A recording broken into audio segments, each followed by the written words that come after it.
बहुत समय पहले की बात है। किसी गांव में मोहन नाम का एक किसान रहता था। वह बड़ा मेहनती और ईमानदार था। अपने अच्छे व्यवहार के कारण दूर दूर तक उसे लोग जानते थे और उसकी प्रशंसा करते थे। पर एक दिन जब देर शाम वह खेतों से काम कर लौट रहा था, तभी रास्ते में उसने कुछ लोगों को बातें करते हुए सुना। वे उसी के बारे में बात कर रहे थे। मोहन अपनी प्रशंसा सुनने के लिए उन्हें बिना बताए धीरे धीरे उनके पीछे चलने लगा। पर उसने उनकी बात सुनी तो पाया कि वे उसकी बुराई कर रहे थे। कोई कह रहा था कि मोहन घमंडी है, तो कोई कह रहा था कि सब जानते हैं वो अच्छा होने का दिखावा करता है। मोहन ने इससे पहले सिर्फ अपनी प्रशंसा सुनी थी, पर इस घटना का उसके दिमाग पर बहुत बुरा असर पड़ा और अब वह जब भी कुछ लोगों को बातें करते देखता तो उसे लगता वे उसकी बुराई कर रहे हैं। यहाँ तक कि अगर कोई उसकी तारीफ करता तो भी उसे लगता कि उसका मजाक उड़ाया जा रहा है। धीरे धीरे सभी ये महसूस करने लगे कि मोहन बदल गया है और उसकी पत्नी भी अपनी पति के व्यवहार में आए बदलाव से दुखी रहने लगी। और एक दिन उसने पूछा, आजकल आप इतने परेशान क्यों रहते हैं? कृपया मुझे उसका कारण बताइए। मोहन ने उदास होते हुए उस दिन की सारी बात अपनी पत्नी को बताया। पत्नी को भी समझ नहीं आया कि क्या किया जाए, पर तभी उसे ध्यान आया कि पास के ही एक गांव में एक सिद्ध महात्मा आए हुए हैं और वो बोली, स्वामी, मुझे पता चला है कि पड़ोस के एक गांव में एक पहुंचे हुए संत आए हैं। चलिए हम उनसे कोई समाधान पूछते हैं। अगले दिन वे महात्मा जी के शिविर में पहुंचे। मोहन ने सारी घटना बताई और बोला, महाराज, उस दिन के बाद से सभी मेरी बुराई और झूठी प्रशंसा करते हैं। कृपया मुझे बताइए कि मैं वापस अपनी साख कैसे बना सकता हूँ। महात्मा मोहन की समस्या समझ चुके थे।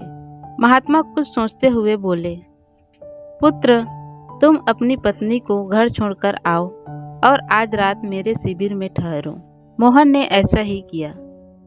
पर जब रात में सोने का समय हुआ तो अचानक ही मेंढकों के टट्टर की आवाज आने लगी। मोहन बोला, ये क्या महाराज, यहाँ इतना कोलाहल क्यों है?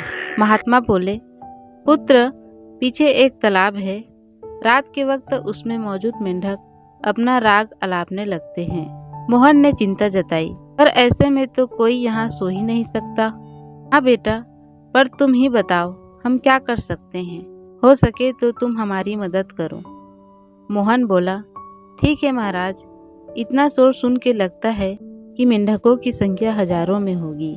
मैं कल ही गांव से 50-60 मजदूरों को लेकर आता हूँ और इन्हें पकड़कर दूर नदी में छोड़ आता हूँ। और अगले दिन मोहन सुबह सुबह मजदूरों के साथ वहां पहुंचा। महात्मा जी भी वहीं खड़े सब कुछ देख रहे थे।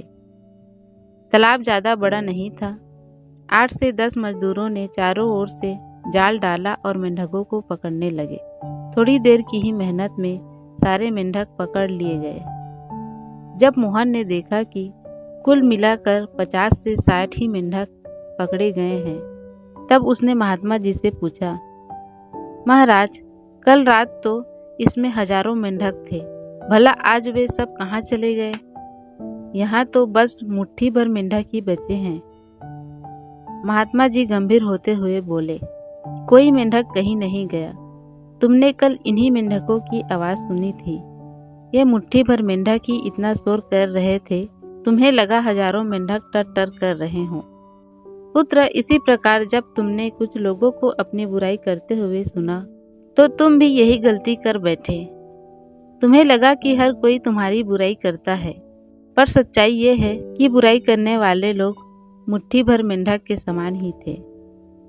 इसीलिए अगली बार किसी को अपनी बुराई करते हुए सुनना तो इतना याद रखना कि हो सकता है ये कुछ ही लोग हों जो ऐसा कर रहे हों।